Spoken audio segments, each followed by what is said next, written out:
So let's just see if there's any unfinished business from yesterday. Let's just each do a little brief check-in, and if you have any unfinished business or questions from yesterday, we can go ahead and answer those right now. So Jackie, would you be willing to go first?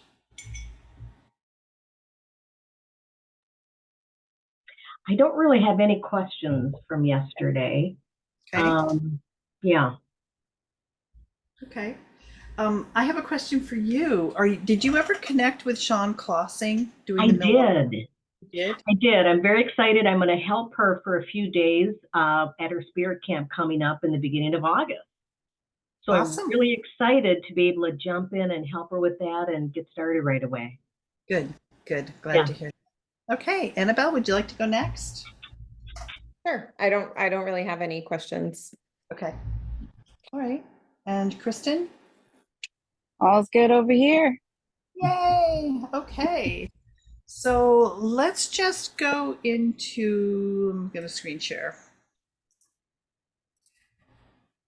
And let's go into mm, mm, mm, teacher training.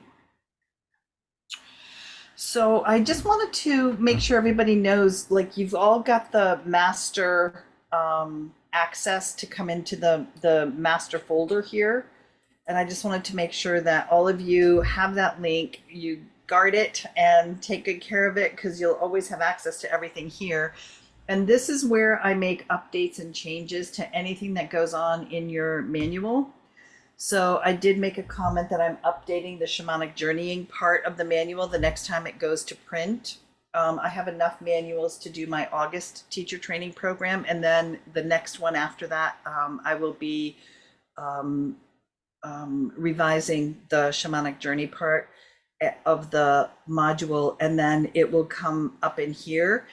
And the way that you can tell when I've updated things is I mention it in the Spirit Camp Teachers group, but also if you look at the footer,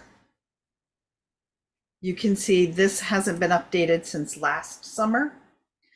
That is, and you can look at the dates on in your manual. So you can always tell if you have the latest version or not, if you lose track of when I've done updates and stuff, by looking at the footer and just matching that up to the date in your manual. Okay.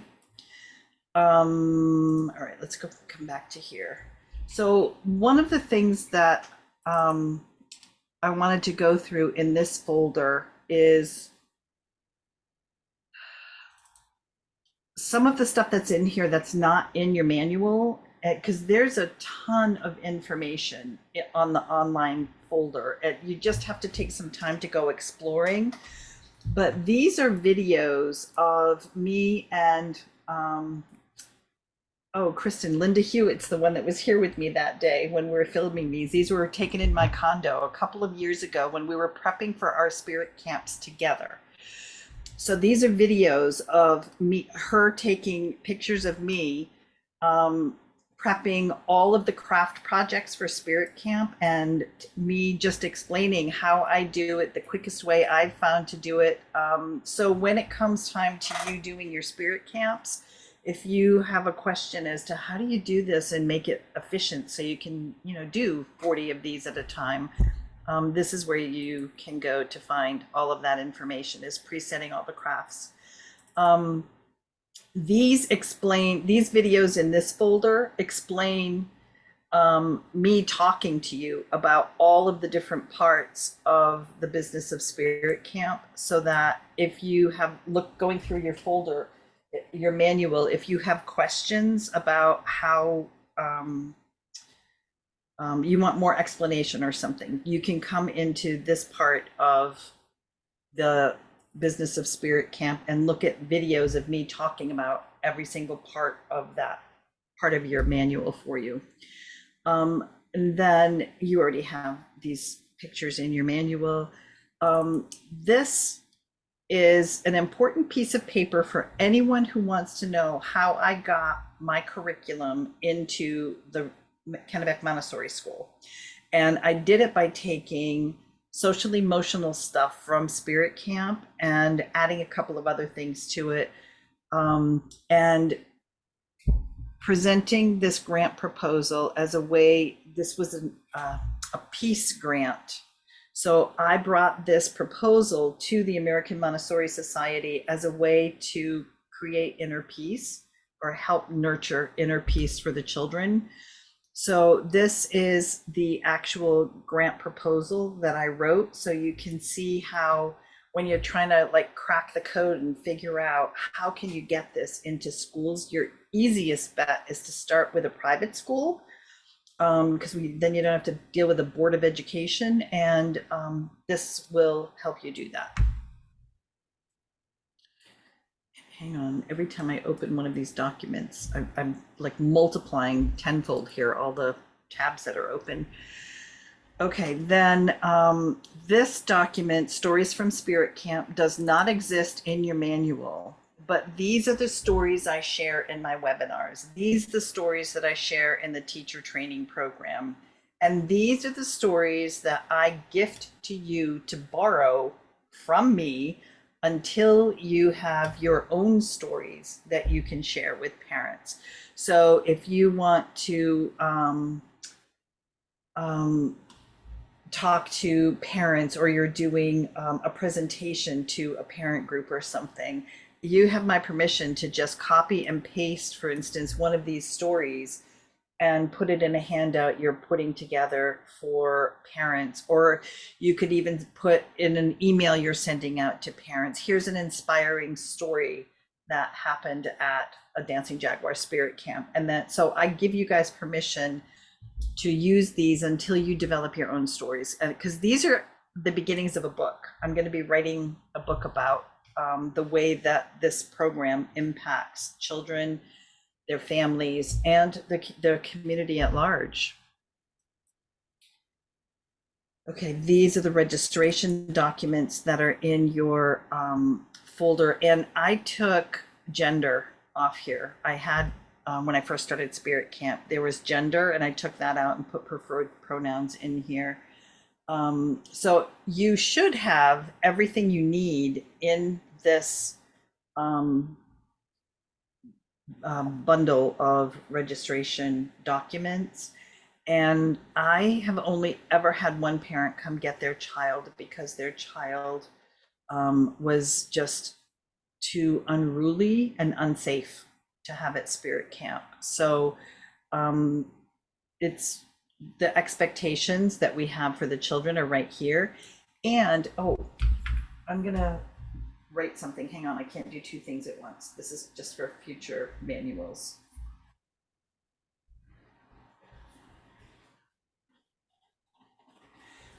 It was brought to my attention, I think in my registration emails, I asked people, parents, to share these expectations with their children prior to bringing them to Spirit Camp. But I think that this needs to be something that we talk about in the opening circle as well. And I don't have these expectations as part of the opening circle. So I am going to be adding that in the next version of the manual as well. Okay, hang on one second.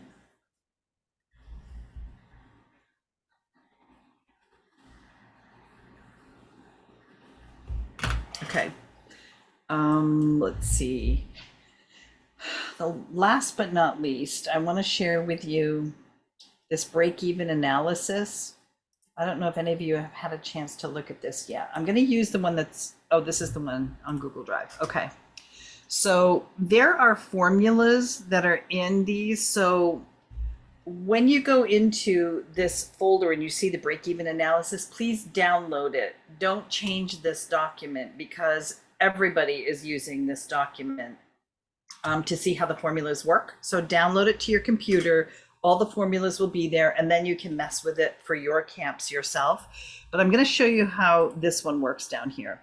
In Early Bird Campers, I have a particular number in here. Say I've got 4 kids that were enrolled in the early bird price and 4 kids who have been enrolled in the regular price of camp.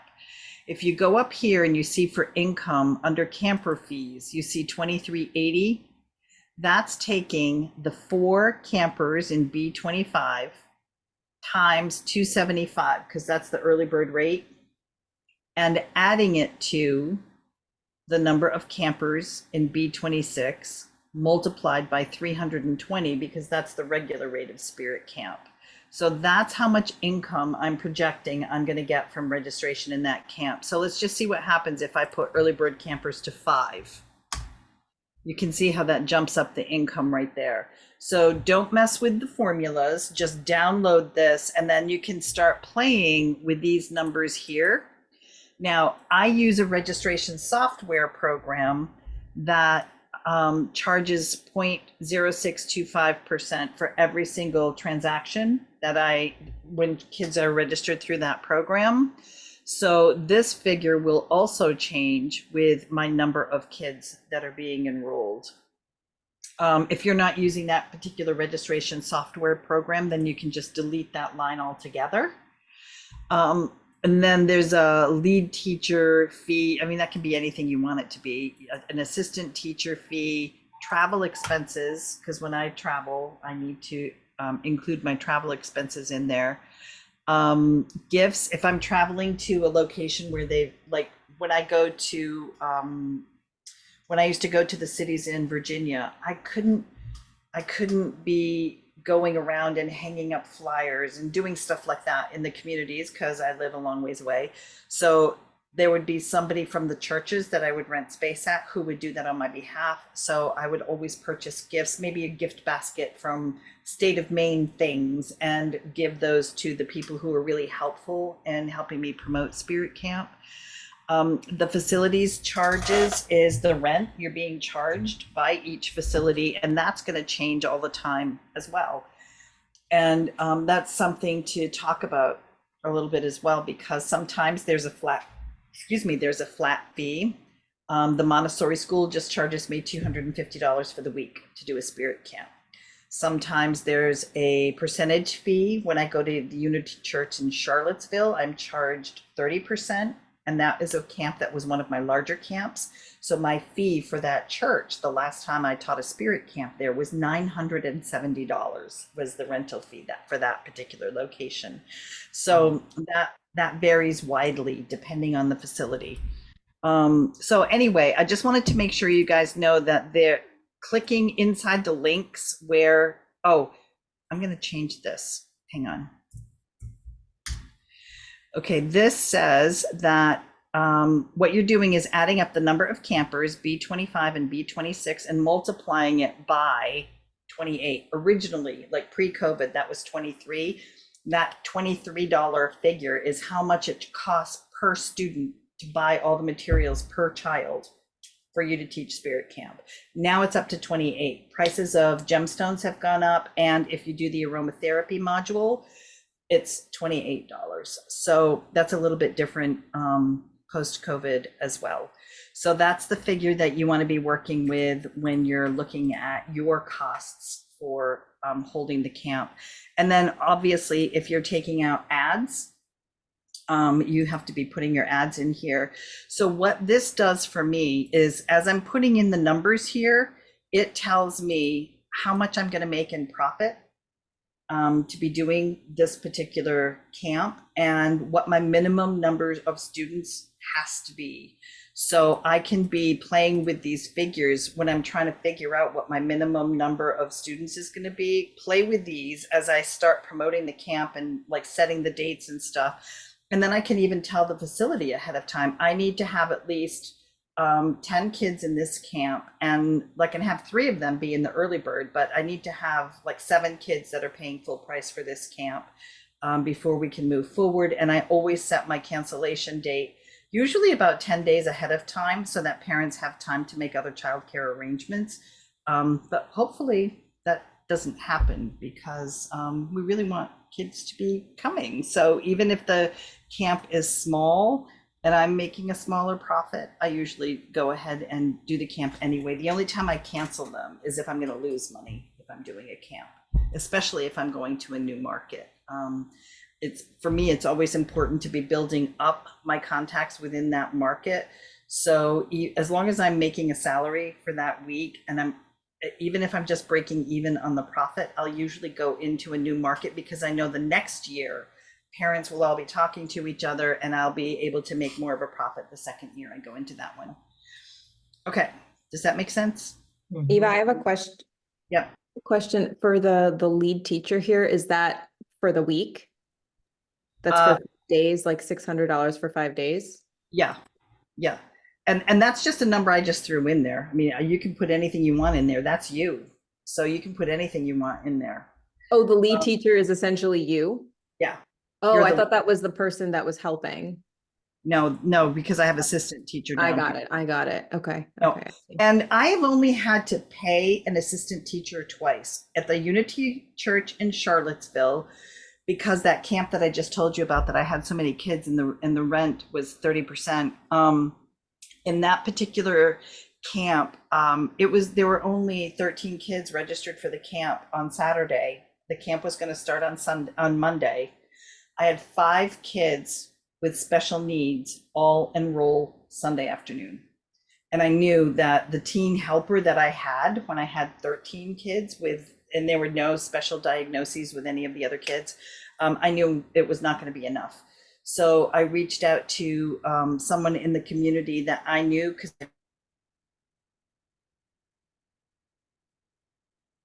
Uh-oh. We lost her. I'm sure she'll be back in a few Yeah. minutes. Well, it still says it's recording.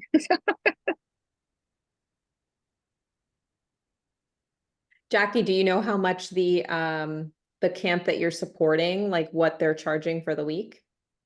I can't remember offhand. Where are you based again? Outside of Milwaukee, Wisconsin. Oh, okay. Okay. Yeah. how long was I talking to myself? Just a few minutes. I don't think it was long. Yeah. Okay. So I was talking about The lead. assistant teachers and how many, I've only hired an assistant teacher twice. Mhm. So usually, like in that Unity of Charlottesville church that I was telling you about, they had teen helpers for me, but with so many kids coming in at the very last minute, I needed to get another adult there that I knew I could trust, so I hired a teacher. But that leads me to another thing too, because then the parents get the confirmation email, which includes send your child to spirit camp with a cardboard shoebox to make their spirit camp toolbox. I mean, their spirit toolbox. And I knew that there were going to be kids showing up without cardboard shoeboxes. And I only had 2 extras that I had in my car with me at that time in Virginia. So I had to go out and try to find a shoe store that could give me cardboard shoe boxes so I could make sure all of the kids had shoe boxes. So when people register their kids, especially when you have a big number like that, like at the last minute, it can really create some havoc. So that's the only time it's happened, when it really, like, my whole Sunday was spent dealing with all of the registrations and what can I do to make this a successful experience for everybody. So yeah, that doesn't usually happen that often. Okay, so let's go back into, right, I can put that down now.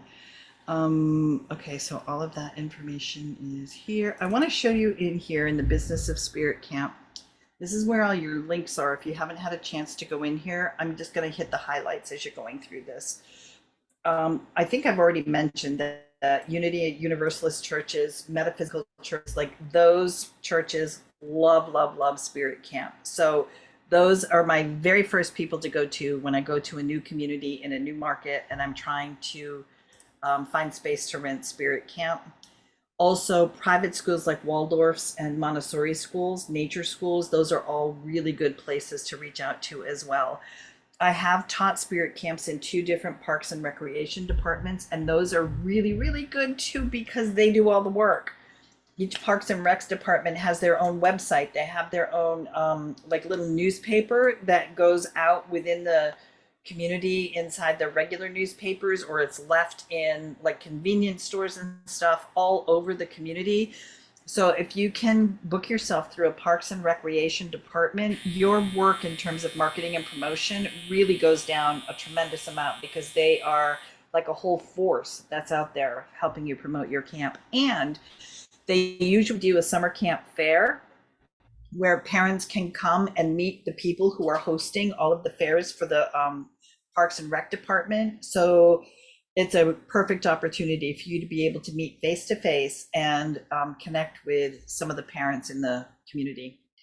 And then I just want to make sure that I stress to everybody how important handicap accessible is. I have never needed it for the children who attend Spirit Camp, but when the parents come for the closing circle on Friday, you need to make sure that if the parents are in a wheelchair or they're bringing grandparents and stuff who have walkers, they need to be able to access the area that the closing circle is being held at. And for me, I got busted in my Roanoke Spirit Camp because they had this beautiful fire pit that they suggested I use for the closing ceremony, and the kids got all excited about it.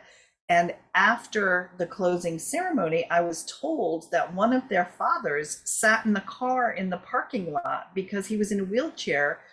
And nobody told me. I mean, I would have moved this closing circle in a heartbeat to a different location because we didn't have to use the fire pit because we had the little water bottle. I mean, the water bowl. So anyway, I felt horrible for that particular dad that nobody said anything to me, and he sat in the car and missed the whole thing. So I've already talked to you about rental fees. I want to warn you about one particular church who charges so much money that I just tell Spirit Camp teachers, don't even bother reaching out to them because it's a national thing. If you try to rent through a spiritualist church and you want to do a Spirit Camp at a spiritualist church location, they require 50% of your income from the entire week. So I just tell people, save your breath. Like, I have tried to crack that code, and they say, but we're a nonprofit, we need the support. And I said, every church that I book with is a nonprofit, and nobody has ever charged me more than 30%. And the only one that ever charged me 30% was the Unity Church in Charlottesville. They are the most expensive church outside of the spiritualist churches that I've ever booked at. So just kind of be forewarned that they are just not willing to bend at all. It's actually in like their bylaws or something that everyone who does programs at their facility has to donate 50% of their proceeds to the church. All right, and this is just really quickly, all of the types of holistic practitioners that I send my flyers to or information to in the community. I post flyers around the community. Yeah, I even drop them off at hair salons and spas, because oftentimes at spas, that's people who are looking to like expand their awareness. They're into self-care. So spas are really good. We don't have a ton in the Waterville area, but down like in southern Maine and probably where you guys live, you would find more spas. And always keep a list of the metaphysical and new age stores in your communities, because you can do Spirit Camp samplers, which we'll talk about in a minute, to kind of build up your market in your community by reaching out to metaphysical and new age stores. There are naturopaths in Waterville. We have 2 naturopaths and an herbalist who allow me to keep their flyers in their offices because they have child clients. So any pediatrician or medical practitioner that sees child patients is a perfect place for you to reach out to and say, this is the kind of work that I do. This is how I support children. I would like to be able to leave this information here. And I'm going to share with you, it's same topic. I was just going to say, I'm going to digress for a minute, but it really is the same thing. I'm meeting with a doctor from a medical practice. I don't know if I mentioned this to you yesterday. One of the parents of the kids in one of my after school programs at the Montessori school, her mom is a doctor who works in a medical facility, a medical practice about a half hour from where I live. and we're going to meet on Wednesday because she wants to start bringing Dancing Jaguar curriculum into their programming for healthy family stuff, so they can help educate parents and children into different ways to support themselves with self-care. So that's a perfect example of how a pediatrician who actually reached out to me and wants to start bringing curriculum in. And then there are always summer camp directories in local newspapers or magazines. There are spirituality magazines like Spirit of Change magazine, which is in New England. You wouldn't have access to that, Jackie, but Annabelle and Kristen would. And they always have places to put ads. And then I also have samples of press releases in your Google Drive folder that you can be looking at. And then I have advertised in all of these places. Let's see, you will need insurance. And this is Hands On Trade is the company that I get my insurance through. I wanted to see if I could just change this really quickly. It's now 165, not 155. It went up this year.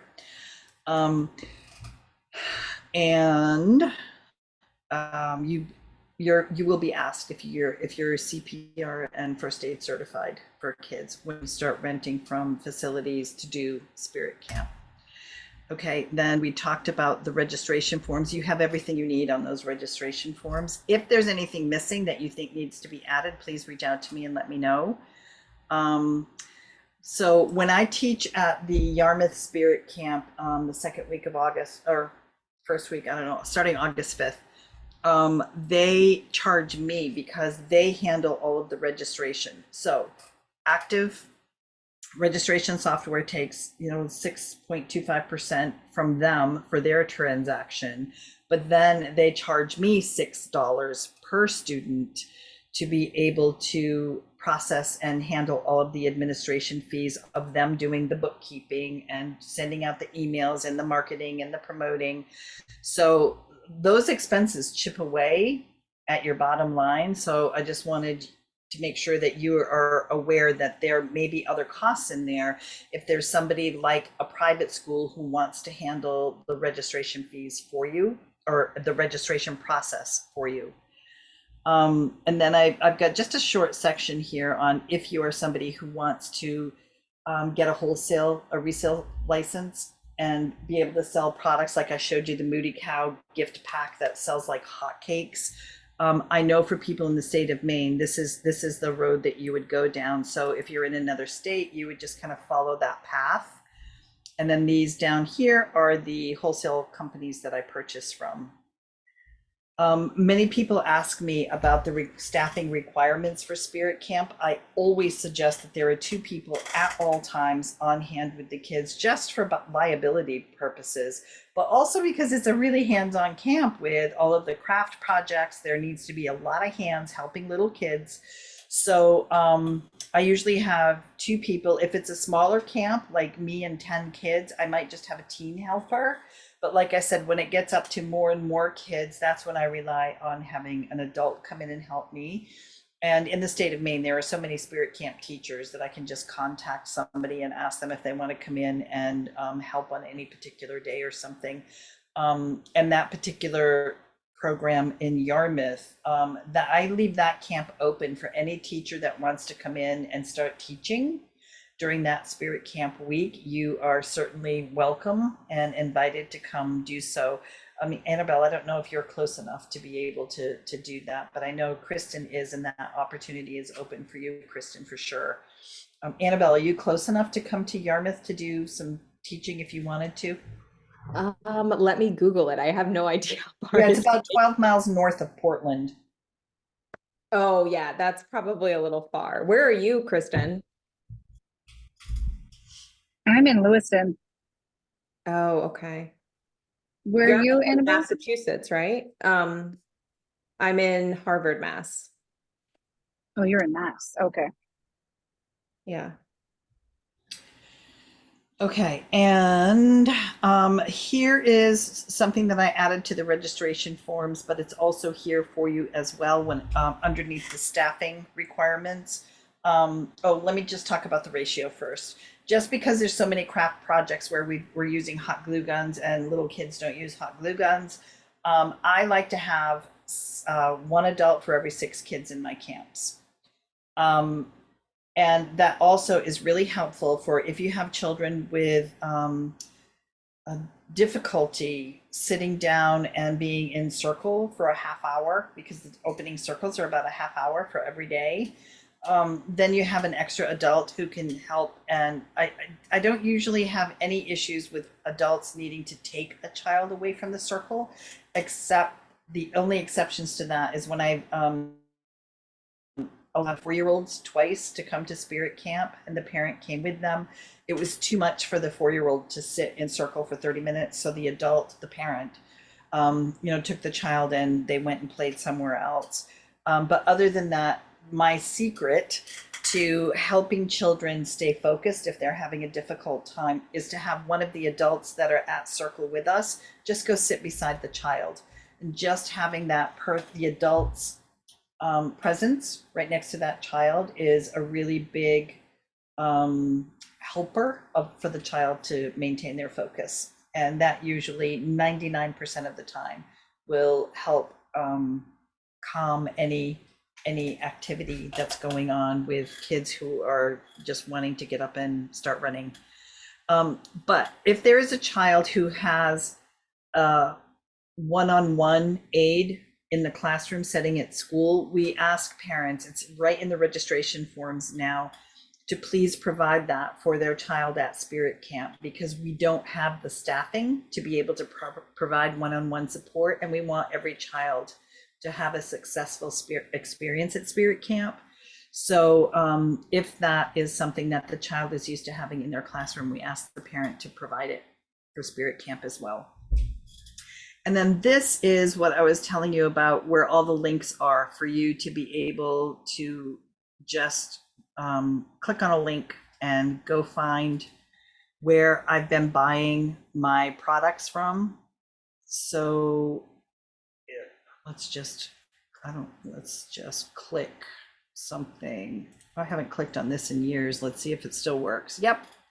That's the brown paper that I use for the kids to do the full-size body drawings. So when people discover that any of the links in here don't work anymore, just send me an email and I will make sure that I update links with new hyperlinks that really work for everybody, because this is something that I think saves everybody a ton of time.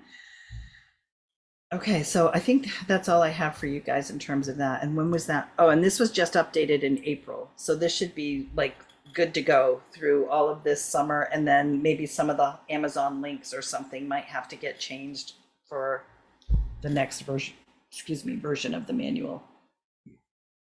All right, let's go to here. I just have some samples of letters that I have sent out, and let me see. Oh, this is just the cover letter to your manual. UUA is Universalist Unitarian Association. When I was working to get locations to host Spirit Camp my first summer, I was friends with I still am friends with a Universalist Unitarian minister. And what she did is she took some of the key words that are in the religious education departments in UU churches. She took some of those key words and put them in the letter for me to send to UU churches, because they would pick up on those key words and go, oh my gosh, this really supports the teachings that we do with the children here in our religious ed department.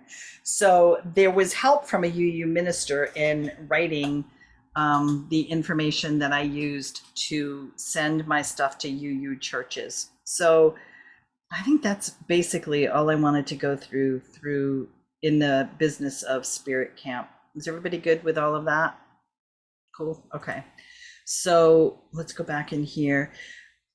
Marketing and advertising. This is where you now have access to all of the logos that are down here, just different sizes and versions of the Spirit Camp logo.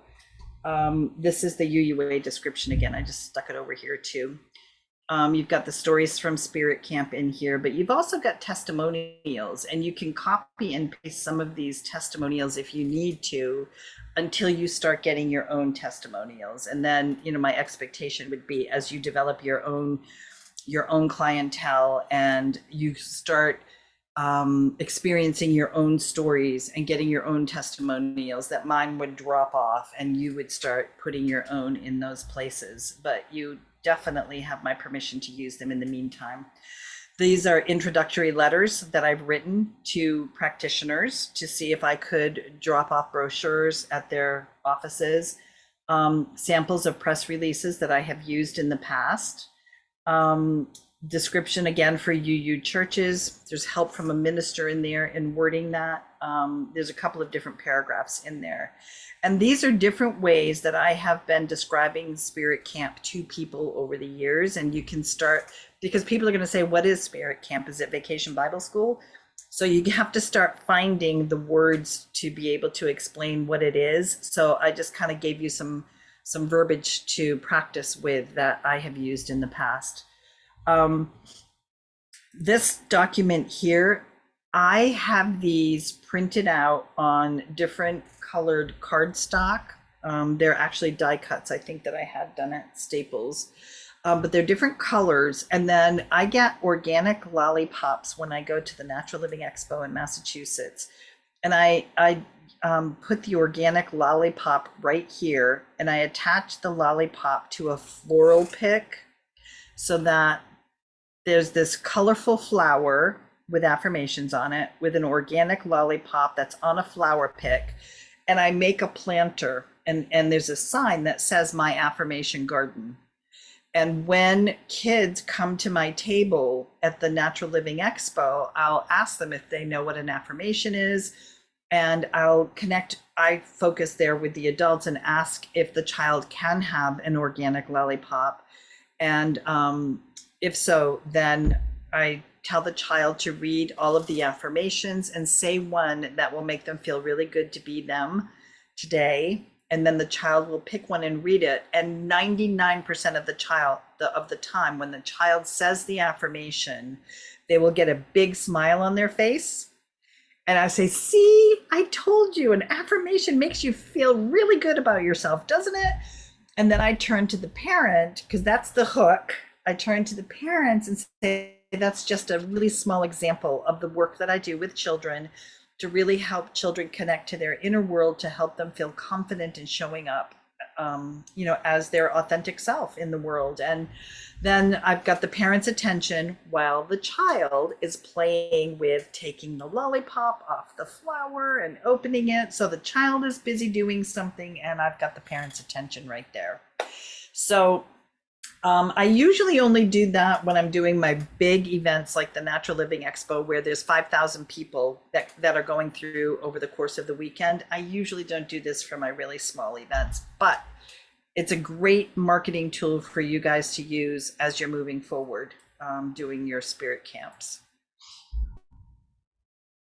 In this folder are different articles that have been written about Spirit Camp in different magazines and stuff. So you can just see how it's presented if you're ever asked to write about what Spirit Camp is. Okay, so that's in the marketing folder. Let's see if there's anything else in here. Marketing and advertising. We did plug and place, right? I think we did this before. You've got all 3 breathing books, really super easy to access right there. You just download all of them. There's chakras and butterflies. This affirmation song, I'm not using it right now in Spirit Camp. I'm redoing the module that went with, but for right now, I'm not using it. And then this is a video of me teaching a Spirit Camp teacher how to teach kids to walk a labyrinth. And this is actually at the Unity Church in Wyndham, Kristen, where Sage went to Spirit Camp. But here I met Linda there, the Spirit Camp teacher, and she filmed me as I taught her how I teach the kids to walk the labyrinth at that particular location. And then I think we went through all of these, but I'm I'm just going to go through these really quick. This is a fabulous book if you want to expand doing nature classes for kids. Actually, I don't think we talked about some of this stuff. There's always so much information to share. There is enough material with plug and plays and spirit camp material to be able to do a series of like 4 or 5 nature workshops for kids. You could do like one 45-minute or 1 hour module per week for a few weeks and just charge whatever you want to charge for it. But this is one of the really good modules that you could use. This How the Trees Got Their Voices is such a good book. You can't see the inside of it from here because it teaches at 2 different levels at a time. I'm trying to see if I have one on my product shelf over there. So if you've got little kids, you can just read the like 3 or 4 sentences at the bottom of each page. But if you have older kids, there's all kinds of information like in thought bubbles all the way around the pages. So depending on the age of the kids you have, you can go into more detail about all of the stuff that the kids are seeing on the page, or just stick to the highlight of what's going on each page. And I'll just give you a really quick example. Like there may be a picture of a fox coming out of a den and excuse me, an owl peeking out of a hole in the tree. So at the bottom, it might talk about all of the animals that live near, in, or around the trees. But then there's a whole thing about foxes and how the foxes get shelter from the tree or build their dens in the base of the trees, and how the squirrels have their babies in the holes in the trees. So you can go in various different levels with the information you're providing to the kids. So that is a book that I absolutely love to do nature work with. And then on this particular module, the kids made necklaces for the trees. And I think I might have talked about that in our in one of the previous classes.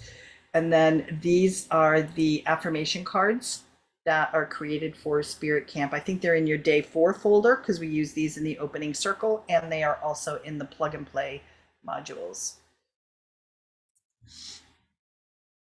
And I think I shared with you that I do mirror work with little kids when I do that module. I just take like a household mirror from the dollar store and use that with kids when I'm doing that one with younger kids. You've got the breathing books. That's a great standalone module. Okay, this is my marketing thing when I do Spirit Camp in new markets. I do Chakra Shenanigans as a free workshop and get parents to come with their kids to experience the whole opening part of day 2 at Spirit Camp. And then I always have a sign-up sheet for my email list on the table, and I also have a coupon or a link to a 15 or 20 or $25 off if you sign up your child for Spirit Camp. Before you leave this room, you will get a discount. So anyway, I've got exactly how I teach Chakra Shenanigans, which is basically the same thing from the beginning of Spirit Camp. You've got the fairy houses module, which is one of your nature modules. The nature, mindfulness in nature is another one of the nature modules. Okay, so you've got everything. We've talked about all of these. Talked about those. We did this. We did this. I think we've gone through all of this. There's if you ever want to have this picture to be able to show parents the negativity that exists in a child's inner world. This child was 7 years old when she drew this picture. And that's one that I do share with parents when I talk to them about Spirit Camp. Okay, you've got all of this information we've already gone through. Moody Cow is like a teacher's favorite if you ever get a chance to go teach that in a classroom. And then personal power. Okay, we did that. Let's just keep going through. We've done that. The labyrinth. This is the written version of what I explained in that video to Linda. And then the essential oil one. Okay, so we did all of that. Okay, I think we're just about at the end here. Let me come back in here. Oh, activity sheets. Okay, so you know how we talked about the workbook yesterday? These activity sheets are really like not the best thing in the world, but I had somebody take actual pictures of kids from Spirit Camp. Like these are pictures of the kids. And then she just took all the color out and made coloring pages from those photos. These will be getting better with time, but usually what I do is I just print off a bunch of these coloring pages and have kids work on these, like, draw a design on this drum. That's a dot to dot with the dancing jaguar jumping. We've got a couple of mazes and word searches. This little fun with chakras here is just a little thing with kids to draw lines to the different chakras. Again, we've got finding your way to the sacred circle in the center of the maze. These are all just coloring pages. This is the mind, body, spirit triad, and the kids are to fill in the bottom. So basically it's all just worksheets for kids. So that can be kind of like what the the activity book that we talked about for a spirit camp could have, like some of these play pages interspersed throughout the book that has the various modules that the kids would learn.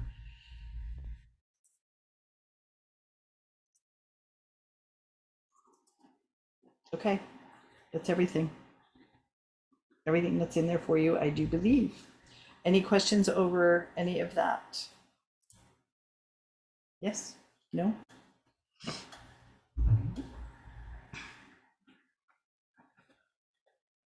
Eva, I know that you said in Massachusetts you can't really use the word camp, or what was it? Yeah, camp without having a nurse present. Yes. Okay, yeah. Well, I know Rochelle is looking to, she's advertising like a week, and she's calling it Spirit Week instead of Spirit Camp. Yeah. Mhm.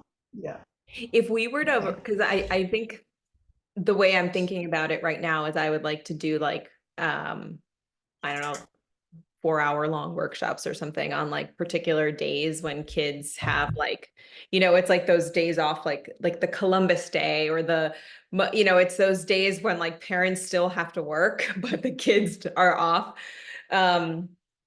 And do you know if you still need like the CPR and first aid certification if it's a much shorter versus like a full week, or? That would depend on the facility that you're Oh, it in. depends on the They're, facility. Okay. they're the ones that Require have it.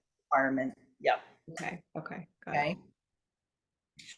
But that I one don't, that I showed you online, gosh, I think that one, I took it online and it's not very expensive at all. And you literally just watch a video, you go through the worksheet, you take the test, and you can download your certification immediately. Oh, okay. Super easy. Yeah. Jackie? I don't know if you talked about this before, but do you carry insurance? Yes. Yeah. Yeah. That was in the, I'll show you exactly where it is. Give me just a second here. It's in the Business of Spirit Camp under, let's go.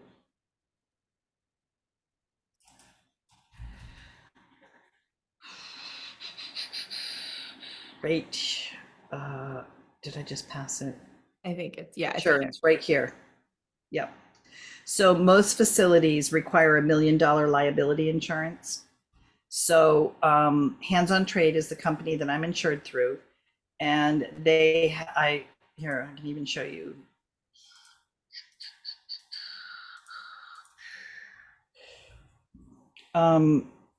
So so I went into a lot of detail with the person who is running Hands on Trade, just in terms of if my stuff fits in this here, and he assured me that it would fit in here. So I think it's $165 a year now.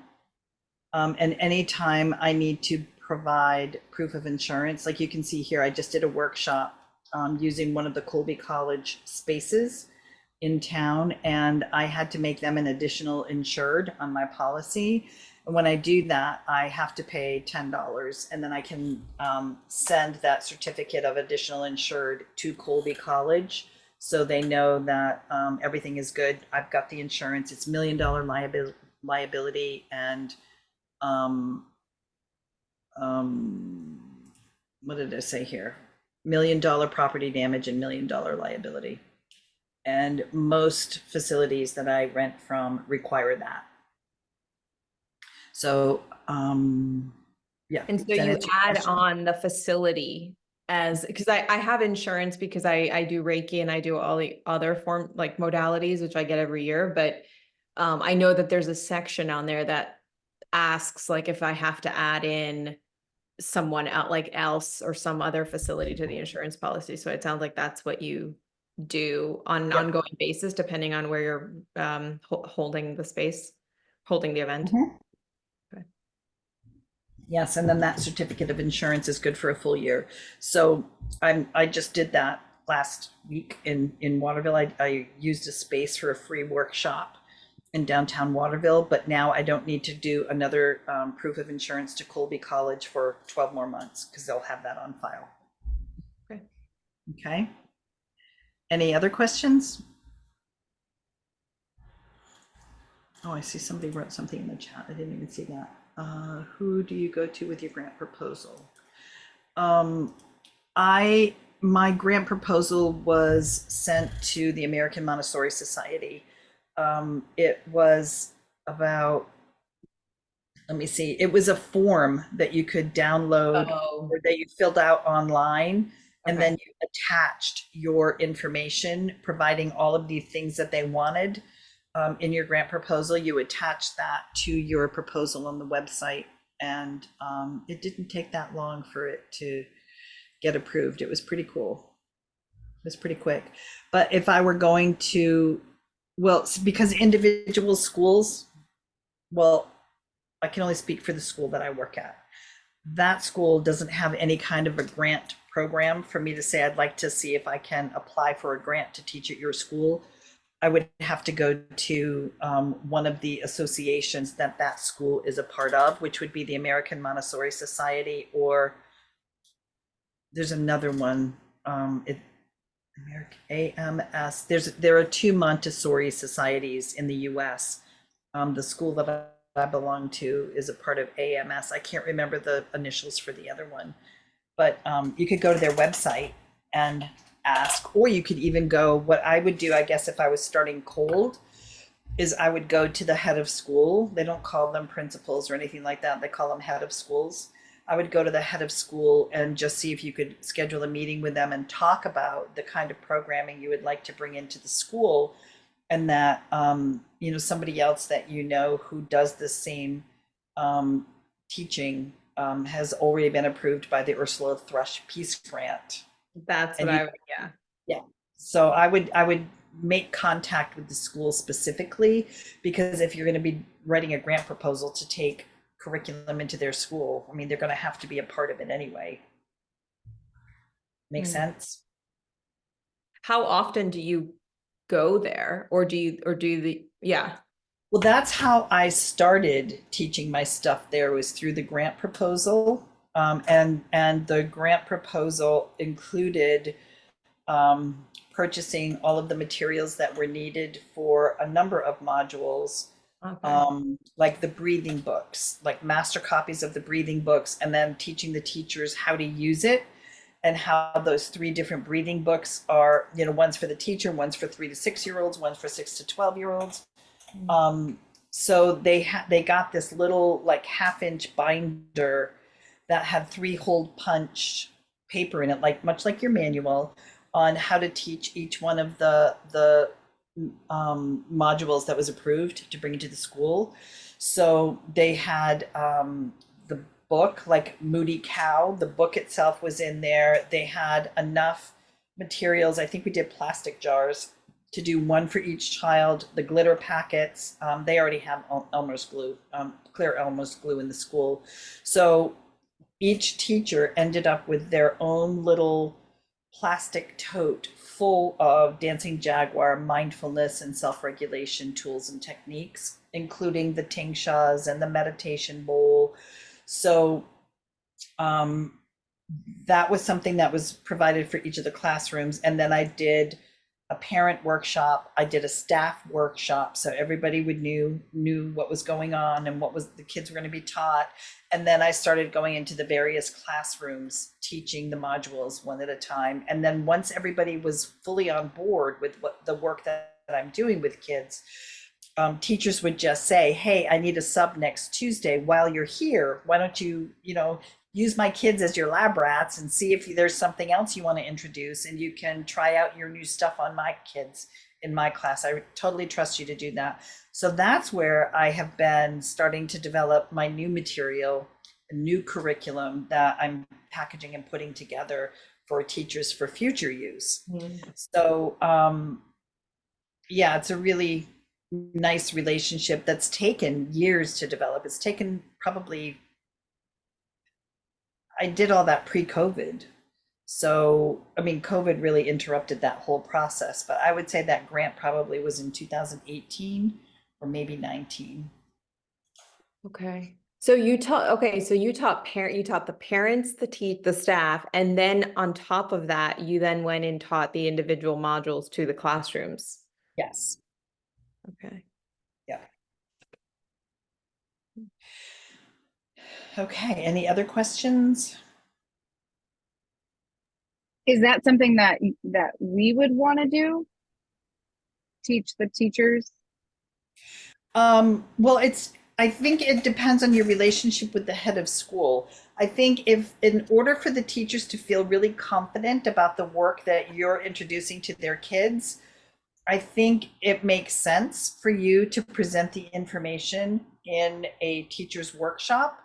I was not, like, I love the idea of being able to take the teachers through the process of teaching the modules, but they weren't going to be teaching them to the kids anyway. They wanted me to.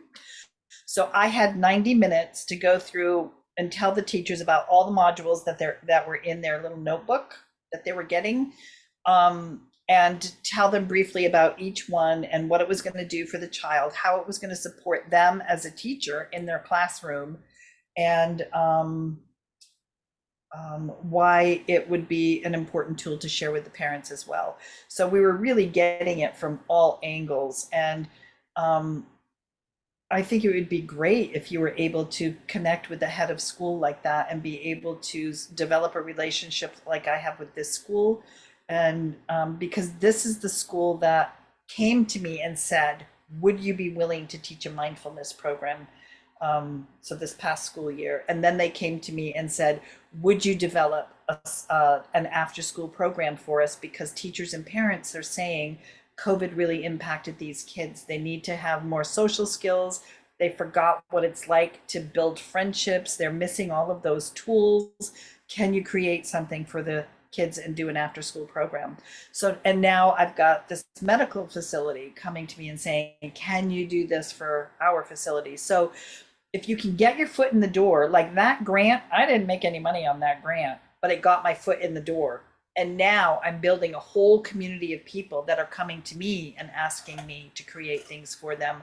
So that first foot in the door I didn't make any money on it at all, but I got my foot in the door and I got a stamp of approval from the American Montessori Society, which opens the door for all of the Spirit Camp teachers to be able to say, "This curriculum has already been approved once by the American Montessori Society.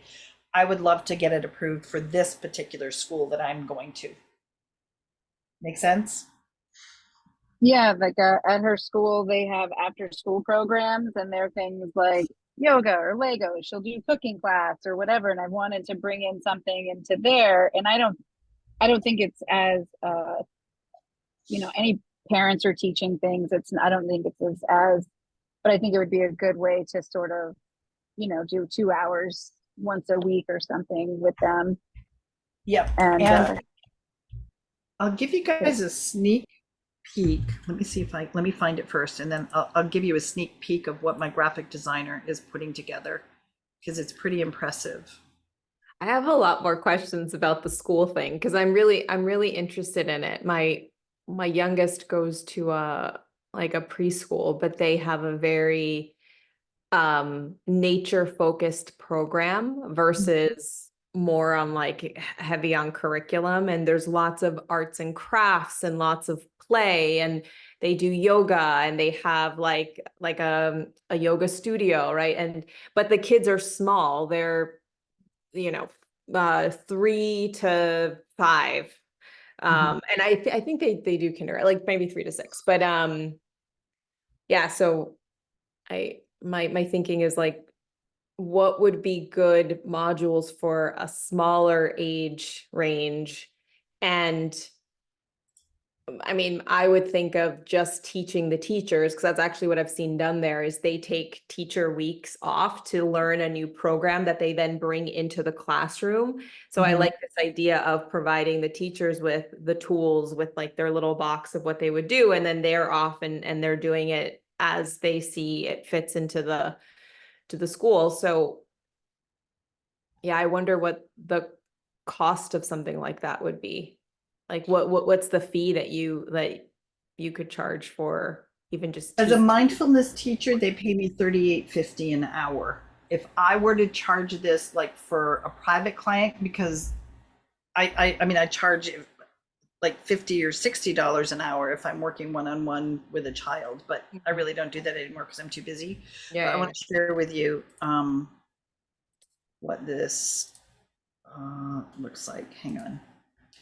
So this is the mindfulness like PDF download that I created and used in the Montessori classroom. So my graphic designer has been finalizing everything, and we've got posters and handouts and everything to give to the kids.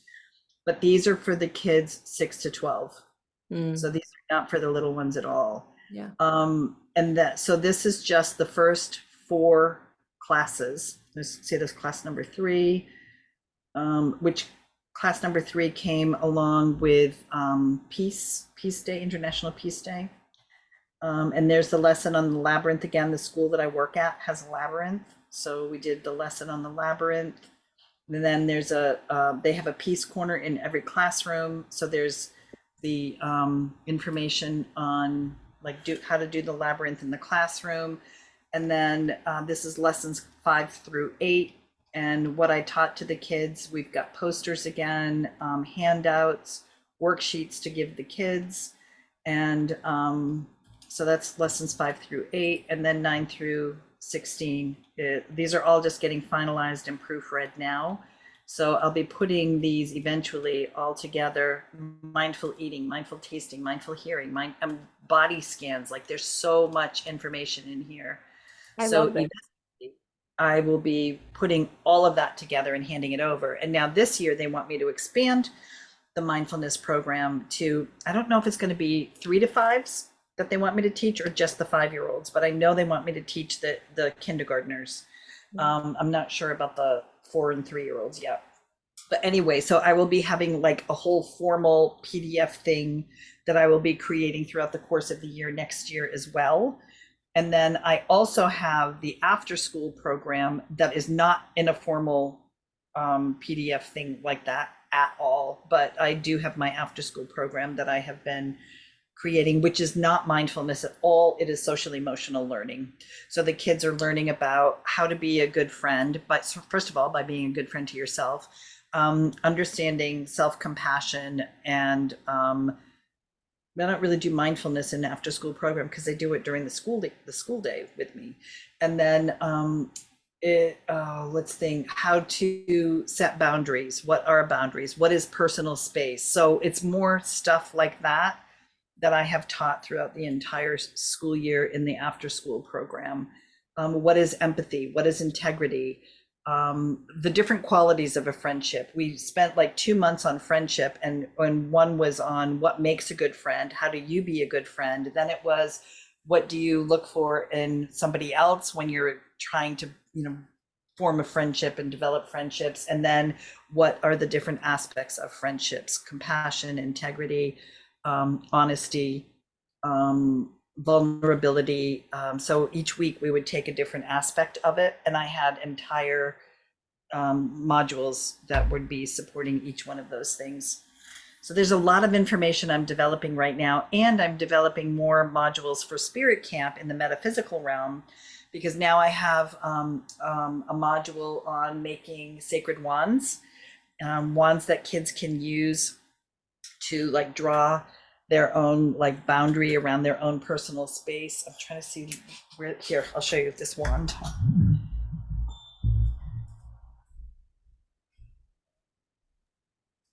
Annabelle, to answer your question about the spirit camp, it's $275 for this one coming up. Oh, okay. Lucky.